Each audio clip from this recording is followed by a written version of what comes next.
Olha, vereador Daniel Guerra, Daniel Santos, opa. É que é sempre a mesma historinha, né? É sempre a mesma história. Por favor, vereadora, pra declarar voto. Tempo garantido, por favor, gente. Vamos seguir.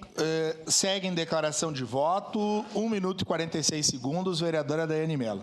Desde o primeiro dia nessa Câmara, quando eu me levanto para falar alguma coisa do governo, vem alguém e diz que eu tive um cargo. Sim, eu tive um cargo e muito trabalhei. Tanto é que em 2020 eu fiz 2.445 votos e nessa eleição eu fiz 5.034. Então, foi com muito trabalho e, inclusive, ajudando o governo Odiló muitas vezes, fazendo diversas ações na Estação Cidadania Cultura, que quando eu cheguei o mato estava aqui, ó.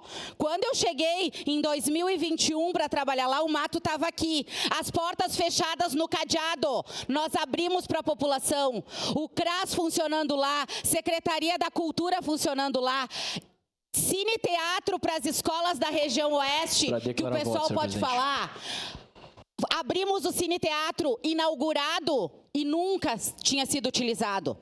Então, nós fizemos coisas, inclusive abrimos a biblioteca, que também nunca tinha sido utilizado. Isso o pessoal pode dizer. Eu fiquei 3 anos e 2 meses, vereador Daniel Santos. Não foi 4 anos, tá? Eu saí em fevereiro, quando eu tive um convite para sair da administração e realmente investir na minha campanha para vereadora.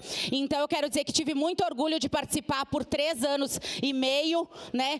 E onde eu trabalhei, eu coloquei o meu sangue lá e trabalhei muito. E isso pode pegar, porque saiu de um espaço que era abandonado, fechado, inaugurado às moscas, e com a população indo lá presente, inclusive servindo de propaganda para o prefeito Odiló, durante festa da criança e festas julinas lá na comunidade. E lá tem um grupo gestor da comunidade que pode confirmar o que eu falo. Mas não vai deixar eu de falar aqui das máquinas que trabalharam na campanha somente para a televisão, somente para o marketing eleitoral, senhor presidente. Então, para concluir, votarei favorável sim, e dizer que eu trabalhei no governo não inviabiliza a situação do marketing eleitoreiro que o prefeito fez na eleição passada. Obrigado, senhor presidente. Obrigado, vereadora.